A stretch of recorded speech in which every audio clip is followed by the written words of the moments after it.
They carried him into a tent set up on the ship. They sacrificed a dog, horses, and hens, and threw them in the ship. They dressed him in beautiful clothes, and they came with all his weapons laid beside him.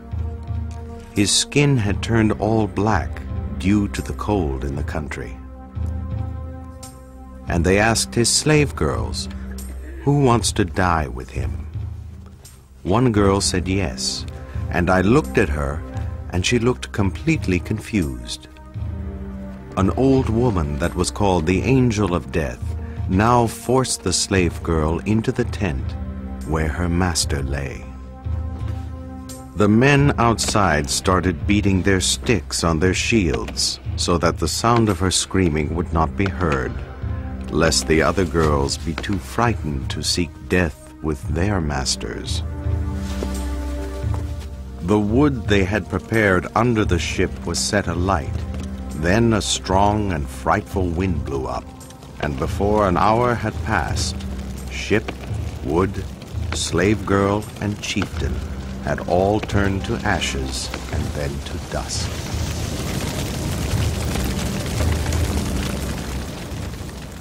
Ibn Fadlan depicted the Vikings as barbaric and uncivilized, but even he admired their skill and tenacity as traders. The Viking merchants who ventured into Russia were both ruthless and clever. They soon dominated the local tribes of Finns and Slavs. They collected tribute, usually in the form of furs and slaves, and exchanged it with Arab traders for valuable Baghdad silver.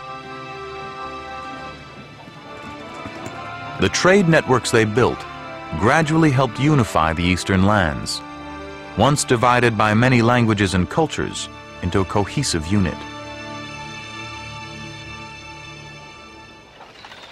Today, most scholars believe that the Rus, who founded Russia, were indeed Vikings. Прежде всего, само слово «Русь», я думаю, First of all, the word Rus, and I share this opinion with many historians, originated from the word Rutsi, which means Sweden in Finnish, and from Ros, a word found on Viking runestones, which means rower.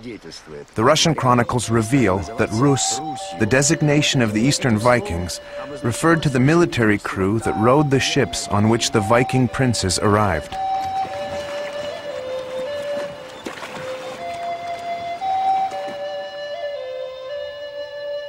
The Viking Rus grew rich off the silver trade with Baghdad, but in the late 10th century, the Arab silver mines began to dry up. In search of a new source of wealth, one group of Vikings moved their base to Kiev, then just a small village on the Dnieper River. The Russian chronicle tells its own dramatic version of the Vikings' arrival in Kiev. According to the story, 2 Viking warriors betrayed their leader and went to Kiev to establish their own kingdom. When their treachery was discovered, another Viking named Oleg sailed to Kiev to destroy them. And they came to the heights of Kiev.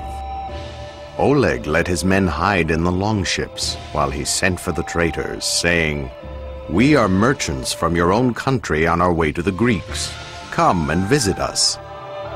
When the traitors arrived, Oleg killed them and made Kiev into the mother of all the towns of Russia. The really interesting question about the move of some of the Vikings down to Kiev is why on earth they bothered. Because the journey down south from Kiev along the river the Dnieper was a very difficult one. There were some mighty cataracts which could very easily wreck their fragile craft. Kiev was small, but it stood at a strategic point on the Dnieper River, which led to the Black Sea and eventually to the Byzantine Empire. This territory was filled with hostile tribes, and the river itself turned threatening, with rapids and cataracts that the Vikings called Ifor, the always violent. But if the Viking traders could survive this journey, they would launch their boats onto the Black Sea. 500 more miles of sailing, and they would reach their goal, Constantinople, today known as Istanbul.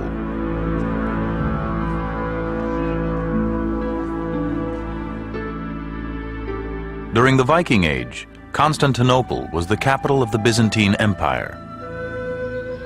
It was the biggest and richest city in Europe.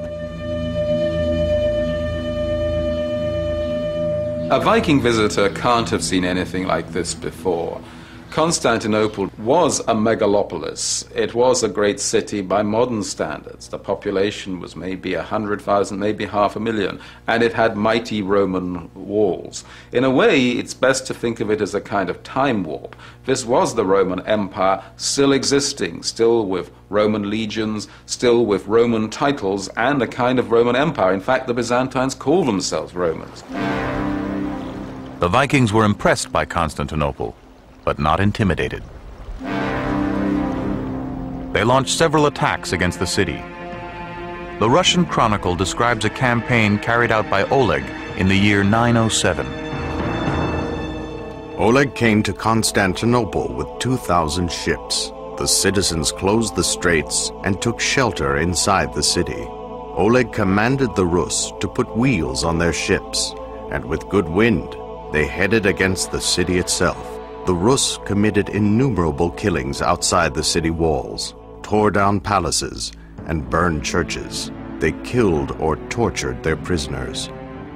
With each attack on Constantinople, the Vikings were ultimately rebuffed by the much larger Byzantine army. But they were a definite threat, and the Byzantine emperor knew he would have to do business with them. The Byzantines were quite subtle with their diplomacy. And they had the sense to see that if they could offer a relatively easy way of getting rich to the Vikings, they might dissuade them from raiding. In other words, offer trade instead of raid. Several treaties were drawn up, spelling out the terms under which Viking traders could enter the city. The Vikings forced their way into the markets. They threatened Constantinople with military flotillas, with naval attacks. And then they forced the Byzantines to agree to formal trade treaties, which prescribed exactly how many Rus could come for trading, what they could bring, how long they could stay. And of course, a very important provision, they could not go into Constantinople itself carrying their weapons. An exception was made for the Scandinavians recruited by the Byzantine emperor to serve as his personal protectors. These mercenaries came to be known as the Varangian Guard. The Byzantines always had their eye open for tough barbarians. Very much in the footsteps of their Roman predecessors, they wanted to use barbarian brawn to civilized purposes. So they were quite quick to recruit Viking warriors to act as bodyguards for the emperor for show purposes around the palace, and also for doing hard graft in the actual battles on the Eastern Front and so on. The Byzantines were always confident that they could manipulate barbarians, that they could actually harness their brute strength to their own purposes and use them as the sinews of the Byzantine army.